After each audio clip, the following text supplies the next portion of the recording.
Hello students, आज के इस वीडियो में हम chapter number 4 separation of substances का ई पार्ट सोल्व करेंगे। ई पार्ट जो है वो लॉन्ग आंसर टाइप क्वेश्चंस हैं। तो यहाँ पर आपको फर्स्ट क्वेश्चन दिया गया है, differentiate between a pure substance and a mixture, give 2 examples of each. देखो फर्स्ट क्वेश्चन में आपको क्या बोला गया है कि आपने प्योर सब्सटेंस और मिक्सचर के बीच में डिफरेंस बताना है और फिर इन दोनों के दो दो एग्जाम्पल्स भी लिखने हैं। तो बच्चों इस क्वेश्चन के आंसर में आप क्या करोगे, एक साइड लिख दोगे प्योर सब्सटेंस और दूसरी साइड लिखोगे मिक्सचर। ठीक है, प्योर सब्सटेंस वाली साइड आप क्या लिखोगे कि substances having only one kind of particles are called pure substance. मतलब ऐसे सब्सटेंसेस जिनमें केवल एक ही तरह के पार्टिकल्स हों उसको हम बोलते हैं प्योर सब्सटेंस। क्लियर है। और इसका एग्जाम्पल आ जाएगा वाटर एंड शुगर। वाटर और शुगर जो हैं वो दोनों ही प्योर सब्सटेंस के एग्जाम्पल्स हैं। ठीक है, इसी तरह से मिक्सचर वाली साइड आप लिखोगे, ए मिक्सचर कंसिस्ट ऑफ 2 और मोर substances mix together in any proportion. मतलब मिक्सचर जो है वो 2 या 2 से ज़्यादा सब्सटेंसेस के आपस में मिक्स्ड होने से बनता है। ठीक है, और जो सब्सटेंसेस मिक्स होंगे उनका प्रपोर्शन जो है, मतलब उनकी जो रेशो है वो कितनी भी हो सकती है। ठीक है, मतलब दोनों जो सब्सटेंसेस हैं वो अलग अलग मात्रा में हो सकते हैं। और मिक्सचर का एग्जाम्पल आ जाएगा सैंड एंड एयर। सैंड और एयर जो है वो दोनों ही मिक्सचर के एग्जाम्पल्स हैं। क्लियर हो गया। तो बच्चों ये हो जाएगा आपका फर्स्ट क्वेश्चन का आंसर। अब नेक्स्ट हम चलते हैं क्वेश्चन नंबर 2 की तरफ। तो नेक्स्ट है बच्चों आपका question number 2, state the difference between heterogeneous and homogeneous mixture, give 2 examples of each type.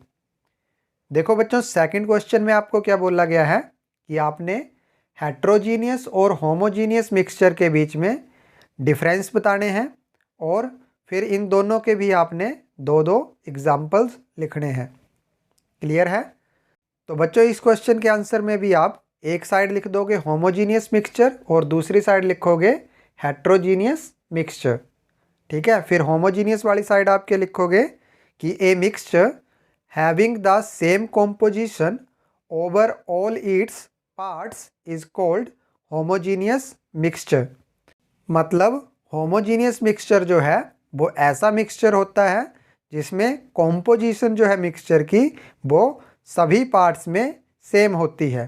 ठीक है, इस तरह के मिक्सचर को हम बोलेंगे होमोजीनियस मिक्सचर। और इसके एग्जांपल्स के आ जाएंगे ए सॉल्यूशन ऑफ सॉल्ट और sugar in water and soft drinks. ठीक है, मतलब सॉल्ट और शुगर का जो सॉल्यूशन है वाटर में वो भी एक होमोजीनियस मिक्सचर है और सॉफ्ट ड्रिंक्स जो हैं वो भी होमोजीनियस मिक्सचर का ही एग्जाम्पल है। क्लियर हो गया।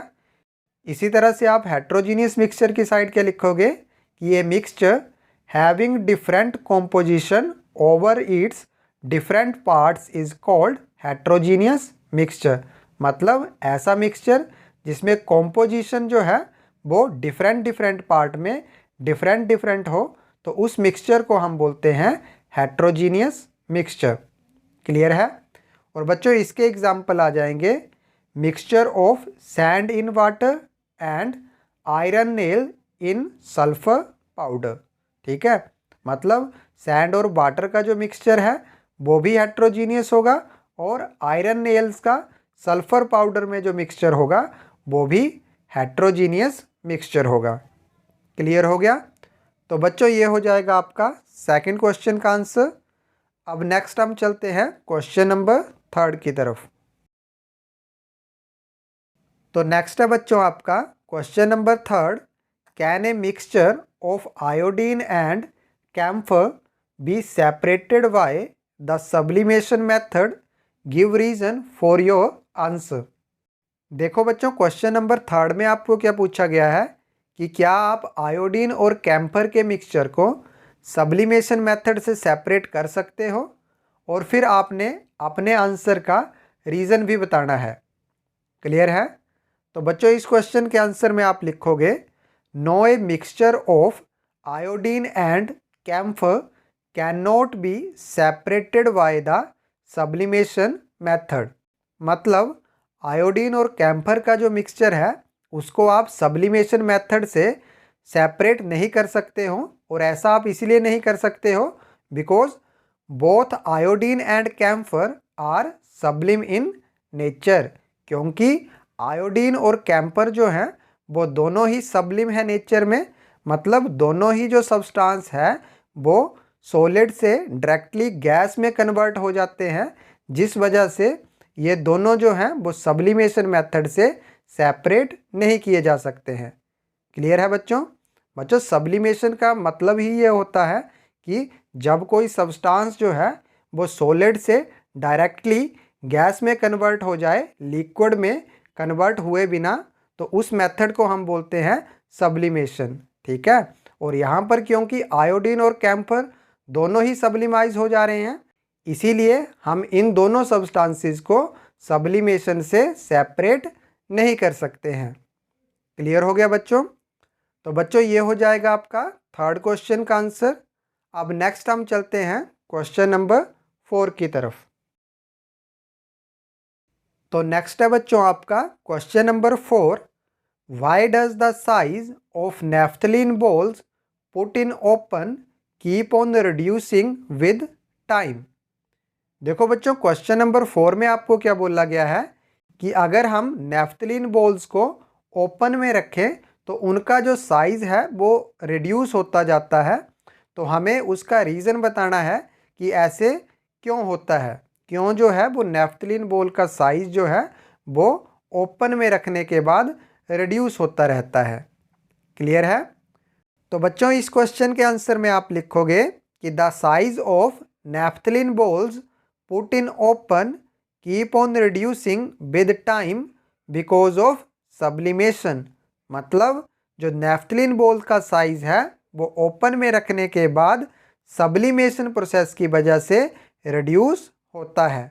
ठीक है? और बच्चों सब्लिमेशन का मतलब जो है वो मैंने आपको पिछले क्वेश्चन में भी बताया कि जब कोई सब्सटेंस जो है वो सॉलिड स्टेट से डायरेक्टली जब गैसियस स्टेट में चेंज हो जाता है, लिक्विड स्टेट में चेंज हुए बिना ही, तब उसको हम बोलते हैं सब्लिमेशन। ठीक है?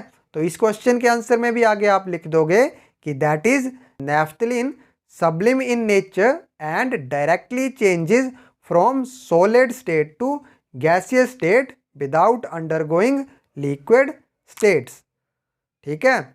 मतलब नेफ्थलीन जो है वो सब्लिम है नेचर में, और ये सॉलिड से डायरेक्टली गैस में चेंज हो जाती है, लिक्विड में चेंज हुए बिना ही। क्लियर है? तो ये हो जाएगा बच्चों आपका फोर्थ क्वेश्चन का आंसर। अब नेक्स्ट हम चलते हैं क्वेश्चन नंबर 5 की तरफ। तो नेक्स्ट है बच्चों आपका question number 5। After a dust storm how does rain help in making air clear. बच्चों क्वेश्चन नंबर 5 में आपको पूछा गया है कि डस्ट स्टॉर्म के बाद किस तरह से रेन जो है वो हेल्प करती है एयर को क्लियर करने में। तो इस क्वेश्चन के आंसर में आप लिखोगे the dust particles in the air get loaded with water and settle down, thus rain drops help in making air clear. इसका मतलब हुआ कि जो डस्ट पार्टिकल्स हैं एयर में वो रेन के साथ लोडेड हो जाते हैं वाटर से, और फिर सेटल डाउन हो जाते हैं, और इस तरह से जो है वो रेन ड्रॉप हेल्प करती हैं एयर को क्लियर करने में। ठीक है? तो बच्चों ये हो जाएगा आपका क्वेश्चन नंबर 5 का आंसर। अब नेक्स्ट हम चलते हैं क्वेश्चन नंबर 6 की तरफ। तो नेक्स्ट है बच्चों आपका question number 6। So dust mixed in water can not be separated by the sedimentation method why. तो देखो 6th क्वेश्चन में आपको क्या पूछा गया है कि सो डस्ट जो है वो अगर वाटर में मिक्स्ड हो तो उसको आप सेडिमेंटेशन मेथड से क्यों सेपरेट नहीं कर सकते हो। क्लियर है? तो बच्चों इस क्वेश्चन के आंसर में आप लिखोगे कि sawdust is lighter and floats on the surface of water, it will not settle down in water. मतलब जो सोडस्ट है वो लाइटर होती है और इस वजह से ये वाटर के सरफेस पर फ्लोट करती है, ठीक है, और ये सेटल डाउन भी नहीं होती है वाटर में। क्लियर है? But in sedimentation the substance use to settle down in water. पर अगर आप किसी सब्सटेंस को सेडिमेंटेशन मेथड से सेपरेट करना चाह रहे हो तो ज़रूरी है कि वो सब्सटेंस जो है वो सेटल डाउन हो जाए वाटर में। क्लियर है? पर बच्चों यहाँ पर सोडस्ट के केस में जो सोडस्ट है वो सेटल डाउन नहीं हो रही है वाटर में, इसीलिए हम बोल सकते हैं कि sawdust mixture in water can not be separated by the sedimentation method. Clear है? तो ये हो जाएगा बच्चों आपका 6th क्वेश्चन का आंसर। अब नेक्स्ट हम चलते हैं क्वेश्चन नंबर 7 की तरफ। तो इसी तरह से बच्चों नेक्स्ट है आपका question number 7। The filtration method can not be used to separate sugar and salt mixed in water, why? बच्चों क्वेश्चन नंबर 7 में आपको पूछा गया है कि हम शुगर और सॉल्ट जब मिक्स्ड हो जाए वाटर में तो उसको फिल्ट्रेशन मेथड से सेपरेट क्यों नहीं कर सकते हैं। क्लियर है? तो बच्चों इस क्वेश्चन के आंसर में आप लिखोगे कि filtration is a method that is used to separate insoluble solids from a liquid. मतलब फिल्ट्रेशन मेथड जो है उसका यूज़ आप इनसोलेबल सॉलिड्स को लिक्विड से सेपरेट करने में करते हो, ठीक है।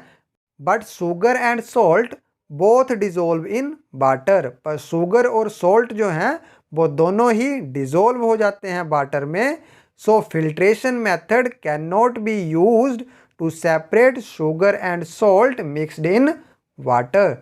इसीलिए आप फिल्ट्रेशन मेथड का यूज़ नहीं कर सकते हो शुगर और सॉल्ट के मिक्सचर को वाटर से सेपरेट करने के लिए। क्लियर हो गया? तो बच्चों ये हो जाएगा आपका 7th क्वेश्चन का आंसर। अब नेक्स्ट हम चलते हैं क्वेश्चन नंबर 8 की तरफ। तो नेक्स्ट है बच्चों आपका question number 8। Describe the method of centrifugation using N appropriate example.